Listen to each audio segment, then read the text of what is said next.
El mundo colapsa en caos, hospitales saturados y gobiernos en emergencia, mientras clínicas reciben parejas aterrorizadas. Los científicos trabajan día y noche, pero cada prueba confirma la misma pesadilla. Nadie puede concebir, y las tasas de natalidad han caído a cero. En el episodio de hoy de El Show de Infografías, revelaremos qué pasaría si la humanidad se volviera infértil.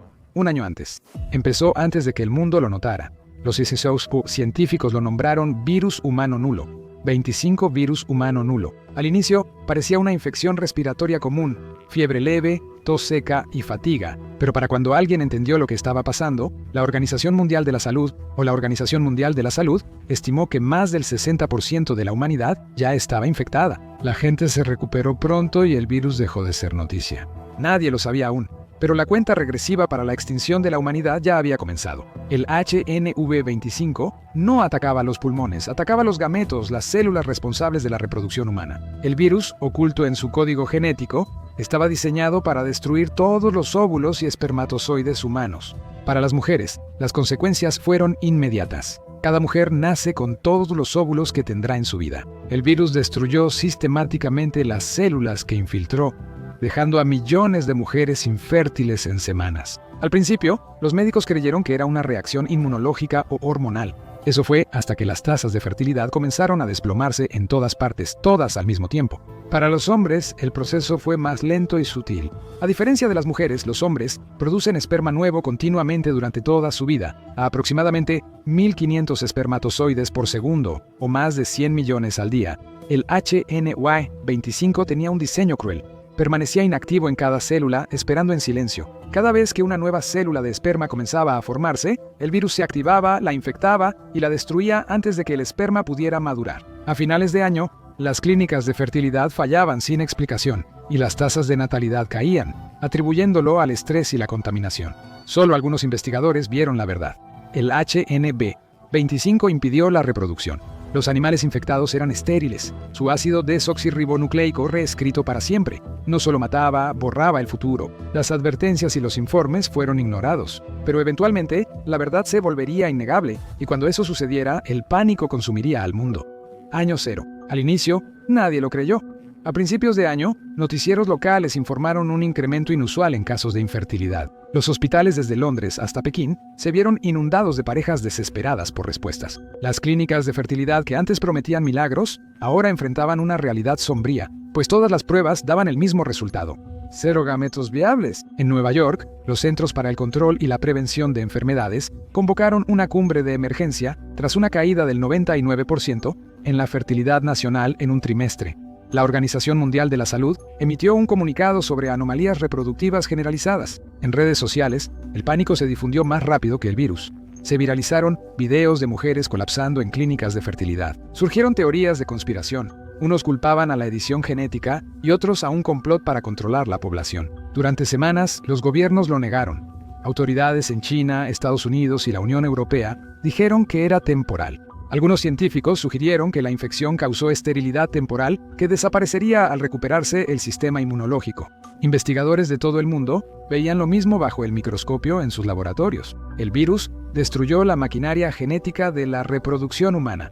Para mediados de año, la negación dio paso al pánico. La Asamblea General de la Organización de las Naciones Unidas realizó una sesión de emergencia transmitida mundialmente. El secretario general dio un mensaje que definiría el siglo. La humanidad ahora era incapaz de reproducirse. Cada niño vivo en ese momento sería la última generación.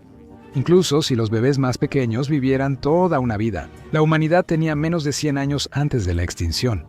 El anuncio golpeó como un terremoto global. Las economías colapsaron de inmediato y los gobiernos intentaron estabilizar monedas sin una fuerza laboral futura. Las escuelas cerraron, las salas de maternidad se vaciaron y empresas de juguetes, fabricantes de comida para bebé y pañales quebraron en meses. Equipos en Ginebra, Cambridge y Pekín intentaron secuenciar el virus para hallar una cura o vacuna, pero los resultados fueron terribles. El código del HNV-25 era único. Se fusionó con el genoma humano, mezclando su material genético con el nuestro. Incluso si alguien nunca contrajo la infección activa, aún así llevaba su huella molecular. Cada célula humana ahora era portadora. Algunos gobiernos minimizaron la crisis para mantener el orden y los medios estatales prohibieron informar sobre la epidemia de infertilidad en varios países. Otros reaccionaron de forma exagerada, militarizando hospitales, arrestando a científicos acusados de difundir noticias falsas y lanzando enormes campañas de propaganda para pedir calma. Pero era imposible. El mundo había presenciado pandemias, guerras y hambrunas antes, pero nunca su propia extinción a cámara lenta. Año 2. La Organización Mundial de la Salud ya no publica informes de fertilidad. Los hospitales ya no agendan citas obstétricas. Las clínicas de fertilidad, que antes eran santuarios de esperanza, ahora son fortalezas abarrotadas de desesperación. Largas filas de parejas desesperadas sostienen sus expedientes médicos, suplicando por tratamientos que ya no existen. Todos los gobiernos prometieron una cura, pero ninguno cumplió. Cuando la esperanza muere, llega la desesperación. Aparece un mercado negro que ofrece potenciadores de fertilidad, inhibidores de HNB y sueros de células madre reproductivas. La mayoría son falsos, algunos son letales. La Agencia Global de Seguridad Sanitaria reporta más de 1 millón de muertes por tratamientos falsificados en solo 6 meses. Los movimientos religiosos explotan por todo el planeta. En Estados Unidos, los televangelistas llaman a la crisis de infertilidad la prueba final de fe. En Jerusalén, miles de personas se reúnen para orar en el Muro de los Lamentos, creyendo que el fin de los nacimientos es la señal de una profecía largamente esperada. Una secta en Irak afirma que un futuro sin hijos es misericordia divina y purificación previa a la ascensión del elegido al cielo. En todas partes, la gente busca un significado. Los gobiernos colapsan bajo presión. Las Naciones Unidas ya no pueden hacer cumplir el derecho internacional. Sus cascos azules ahora resguardan reservas médicas en lugar de zonas de guerra. Las naciones más pequeñas colapsan primero. Los movimientos de refugiados comienzan no por la guerra o el hambre, sino porque regiones enteras abandonan el gobierno por completo. Sin población futura, los sistemas fiscal, educativo y de salud se disuelven. Esta es la nueva realidad. La mitad del mundo vive en caos y la otra se aferra a la ilusión de normalidad. Y debajo de todo, una verdad no dicha resuena. La humanidad vive con el tiempo contado. Año 5. El pánico cede y llega la aceptación. El caos inicial se disipa en un ritmo frágil. Las grandes ciudades siguen funcionando, las luces se encienden y la gente va a trabajar. Pero algo fundamental ha cambiado. Ya no hay bebés ni infantes. Las guarderías cerraron definitivamente y los obstetras tienen nuevos roles en salud. Los niños de kinder pronto pasarán a primero y los maestros son despedidos por grado. El mundo envejece. La edad media global sube de 31 a 37, luego a 45 y supera los 50 en solo 5 años. Hospitales que recibían bebés ahora son salas geriátricas. Las unidades neonatales se vuelven cuidados paliativos. La risa infantil fue sustituida por el zumbido de máquinas de soporte vital. Aún así, no hay levantamientos ni disturbios. La gente se adapta a la nueva normalidad. Los centros comerciales permanecen abiertos y silenciosos, llenos de compradores mayores entre productos obsoletos. Los gobiernos siguen reuniéndose, pero con agendas reducidas. Las cumbres internacionales buscan racionar alimentos, mantener el orden y preservar la cultura. Década 1.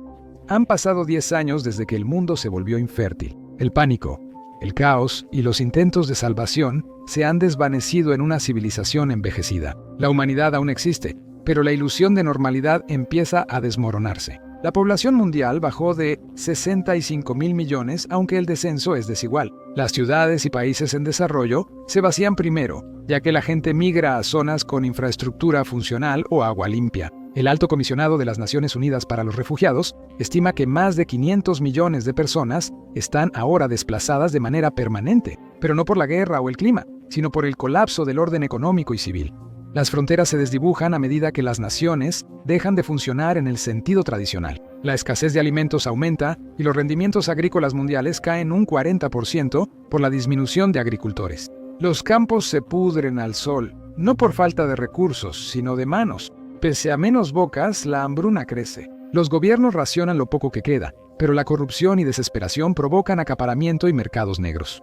El Programa Mundial de Alimentos ya no puede operar a escala global, ya que sus convoyes son atacados o robados. Año 12, los sistemas de salud enfrentan gran presión. Los hospitales, que ya están al límite, empiezan a perder a sus médicos más experimentados. La edad promedio de los médicos ha superado los 60 años, y en la próxima década dejarán de existir nuevos reemplazos. Enfermedades antes controlables, como diabetes, insuficiencia cardíaca y neumonía, ahora son mortales. Farmacias son saqueadas por los últimos antibióticos. Aunque el conocimiento médico se almacena digitalmente, la falta de expertos en áreas específicas hace que la atención sea deficiente. En Europa, países fusionan funciones para sobrevivir, y la Unión Europea se divide en coaliciones regionales. En Norteamérica, Estados Unidos se divide en regiones autónomas. Las costas con mayor densidad de población y acceso a recursos marinos se mantienen unidas bajo la ley marcial. Las llanuras centrales regresan al gobierno local y al trueque. China utiliza automatización total y robots con inteligencia artificial para mantener su infraestructura activa. Pero sin ingenieros que los mantengan, ni siquiera esa estabilidad durará. El tejido social se desintegra junto con las instituciones, y los días festivos se vuelven irrelevantes. Nadie celebra más la víspera de Año Nuevo. ¿Cuál es el sentido cuando ya no hay futuro? Los cementerios se saturan mientras crece la mortalidad y la cremación se vuelve común. Los idiomas desaparecen cuando las poblaciones aisladas se extinguen. Año 20. La población mundial bajó de 5.000 millones y la edad promedio es de 56 años. Ciudades como Tokio, Chicago y El Cairo se convierten en metrópolis fantasmas, mientras la naturaleza comienza a recuperar la tierra. Cuando el último grupo de graduados cruza el escenario, marca un momento en la historia. Nadie quería verlo. Última graduación de preparatoria en la Tierra. 4 años después cierran las últimas universidades. Los campus están vacíos y llenos de maleza. Las compañías de juguetes desaparecen. Lego, Hasbro y Mattel se disolvieron en el mismo año fiscal. Sus fábricas cerraron. Sus logotipos se desvanecen. Cadenas de televisión infantil llevan casi 10 años fuera del aire. Los días festivos cambian y Navidad es ahora un día de recuerdo. El Día de la Madre y el Día del Padre se celebran con vigilias de velas. Tampoco se venden tarjetas de cumpleaños. La humanidad vive en reflexión silenciosa, no en celebración. Los antropólogos describen este periodo como la meseta terminal, un equilibrio inquietante donde la humanidad sigue existiendo, pero nada nuevo comienza. No es un mundo caótico, sino de resignación. La gente sigue casándose, sembrando, trabajando, y los jardines funcionan, pero cada acto está ensombrecido por el conocimiento de que nadie heredará la tierra después de ellos. El ruido de la civilización se ha vuelto un susurro. La humanidad aún existe, pero ya no vive de verdad. Ha comenzado la era de la tierra sin hijos. Año 30. El mundo está silencioso, las carreteras vacías, los cielos despejados y la naturaleza domina el planeta. Los bosques invaden la ciudad y las especies en peligro se recuperan. La civilización persiste, pero desaparece rápido. La población mundial es menor a 35.000 millones y la edad promedio es de 64 años. Los asilos de ancianos se han convertido en ciudades en sí mismas, enormes complejos que albergan a millones de hombres y mujeres mayores. Los últimos adultos jóvenes nacidos antes de la crisis de infertilidad ya son de mediana edad. Son los últimos trabajadores, agricultores y cuidadores del mundo. Sin ellos, el sistema que sostiene la civilización colapsará. Industrias enteras han desaparecido. Las aerolíneas cerraron cuando el número de pilotos cayó por debajo de los niveles críticos. Los restantes transportan recursos a las ciudades activas. Las redes eléctricas fallan porque los ingenieros mueren más rápido de lo que reparan la infraestructura. Los sistemas automatizados se degradan sin mantenimiento, aunque antes eran esenciales para sobrevivir. Los satélites caen de la órbita. Sus descensos iluminan el cielo con estelas de fuego. La agricultura falla después. Los cultivos crecen, pero no donde los humanos puedan cosechar. Drones y cosechadoras automáticas mantenían los campos, pero sin técnicos. Sus baterías se corroen y motores se oxidan. La hambruna avanza lentamente debido al aislamiento, no a la falta de suministros. Simplemente hay muy poca gente para llevar la comida a donde se necesita. Año 35. Las naciones más grandes ya no existen. Estados Unidos, Rusia y China se aislaron en enclaves y luchan por sobrevivir solos. Algunos se volvieron cooperativas democráticas, manteniendo cultura y educación. Otros son fortalezas militarizadas gobernadas por antiguos comandantes, que imponen estrictos controles de población para racionar lo poco que queda. En casi todo el mundo, el gobierno es ahora local. Consejos de aldea, coaliciones de ciudades y ancianos sobrevivientes, unidos por necesidad más que por ideología. Año 40.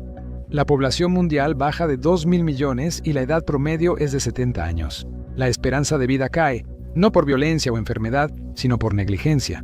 La atención médica básica casi no existe. Ya no hay antibióticos, las heridas simples son mortales. Las redes de comunicación globales colapsan por completo cuando los últimos centros de datos dejan de funcionar. Las comunidades restantes son más pequeñas y aisladas. En Escandinavia, los asentamientos ecológicos con represas hidroeléctricas siguen generando energía y duran más por su autosuficiencia. En Chile y Nueva Zelanda, los pueblos costeros prosperan gracias a la pesca y la energía eólica. En los Alpes suizos, pequeñas sociedades montañesas preservan archivos digitales, bibliotecas de todo lo que la humanidad alguna vez supo. con la esperanza de que algún día alguien o algo los encuentre. Pero ni esos bastiones escapan al tiempo. Sus miembros más jóvenes ya rondan los 50 años, su cabello se vuelve canoso, sus manos tiemblan y el mundo se vuelve más silencioso cada día. La infraestructura que alguna vez abarcó continentes se ha reducido a unas pocas docenas de microsociedades autosuficientes. El comercio desapareció y viajar es imposible. La Tierra comienza a sanar. La concentración de carbono en la atmósfera, que alguna vez superó las 420 partes por millón, disminuye de manera constante por primera vez en siglos. La vida silvestre crece y los arrecifes de coral se regeneran. El planeta está volviendo al equilibrio, irónicamente, solo porque la especie que lo desequilibró está muriendo. Año 50. La humanidad tiene menos de 500 millones de personas y una edad media de casi 80 años. La persona más joven con vida recuerda un mundo ruidoso y lleno de luz, pero ahora habita uno de silencio. La humanidad se aferra a la vida y grandes ciudades como Nueva York, Pekín, Londres y Río de Janeiro quedan como monumentos de lo que fueron. Las enredaderas cubren los paisajes y los ríos fluyen por calles vacías. La era humana termina en paz, no con violencia. En las ruinas de las últimas ciudades, laboratorios alimentados por energía solar y geotérmica zumban bajo rascacielos en ruinas. Aquí, los científicos que quedan intentan una última jugada y proyectos desesperados para salvar a una especie moribunda. El primer proyecto se enfoca en la clonación usando ácido desoxirribonucleico de bancos de fertilidad previos al colapso. Los científicos buscan recrear embriones humanos, pero carecen de sistemas reproductivos funcionales y úteros artificiales capaces de imitar la gestación. Los experimentos fallan una y otra vez. Se generan miles de embriones artificiales, pero ninguno sobrevive más de unas semanas. Aún así, el trabajo continúa. Investigadores perfeccionaron la clonación humana celular, manteniendo líneas genéticas vivas en suspensión. Otros recurren a la inmortalidad digital. La supercomputadora más reciente contiene la conciencia de casi 10.000 personas. Décadas de mapeo neurológico y almacenamiento cuántico permiten simular fragmentos del pensamiento humano. En la supercomputadora, las mentes digitales conversan y recuerdan la vida antes de HNB 25. Para los científicos mayores, sus servidores son más que solo máquinas. Es un santuario, lo más cercano a lo que fue la humanidad. Otros miran más allá de la carne y datos, hacia la vida sintética. Bioingenieros y laboratorios en Asia fusionan tejido orgánico con nanotecnología, creando organismos autorreparables y adaptables. Estos seres sintéticos no son humanos, pero tienen rasgos humanos en su diseño. Algunos están hechos para imitar el habla, otros pintan, componen o sueñan en algoritmos. Para algunos sobrevivientes son blasfemias, para otros esperanza y la próxima fase de la evolución humana. Aparecen archivos mundialmente. Bóvedas masivas en el permafrost y montañas profundas almacenan música, literatura, ácido desoxirribonucleico y arte. La bóveda global de semillas ahora es la bóveda global de la memoria en Svalbard, conservando tanto el código genético de especies como registros culturales de la Tierra. Las sinfonías de Beethoven, los poemas de Maya Angelou, la risa de los niños. Las comunidades hacen reuniones nocturnas para compartir historias, grabarlas y enviarlas al espacio por ondas de radio. Mensajes en cientos de idiomas flotan sin cesar por el cosmos como la última transmisión de la humanidad. Año 75. La población bajó a menos de 5 millones repartidos en aldeas aisladas en los continentes. Los humanos más jóvenes que quedan tienen ahora entre 70 y 80 años. No existen niños. No ha nacido nueva vida en casi un siglo. Incluso las ciudades que más han perdurado muestran señales de deterioro. Los sistemas automatizados mantienen la electricidad y el agua para unos pocos miles de personas como máximo. Los satélites fallan mientras sus órbitas se deterioran. Las granjas se mantienen en pequeños sectores y producen solo lo suficiente para alimentar a la comunidad. La medicina es poca, mayormente herbolaria e improvisada, y las enfermedades elevan la mortalidad. Los consejos locales distribuyen suministros, mantienen archivos y ofrecen atención básica. La historia reciente se ha vuelto completamente oral y experiencial, enfocada en transmitir el conocimiento antes de que desaparezca. Religión y filosofía se unen cuando los últimos humanos buscan sentido en el recuerdo, no en la supervivencia. El arte es terapéutico y también una forma de ser recordado. Año 100. El último. Los humanos viven en grupos pequeños o aislados. Sus huesos son frágiles y sus cuerpos se apagan lentamente. La humanidad no termina por una guerra nuclear ni por el apocalipsis. Se desvanece con dignidad, dejando atrás recuerdos, artefactos y el eco de su conciencia, codificado en máquinas, libros y ácido desoxirribonucleico. La Tierra continúa sus ciclos, las estaciones cambian, los ríos fluyen, los bosques crecen. La humanidad es solo una nota al pie en los 46.000 millones de años del planeta. La especie que alguna vez dominó el mundo sobrevive solo como arquitectura monumental y huesos. Su legado yace en bóvedas por todo el planeta, esperando ser hallado por visitantes lejanos o futuras inteligencias. Un mundo sin niños llevaría a la extinción humana. Pero, ¿y si el final fuera inmediato? Mira los últimos 60 minutos antes de que el asteroide impacte la Tierra para descubrir qué sucede, o haz clic en este video en su lugar.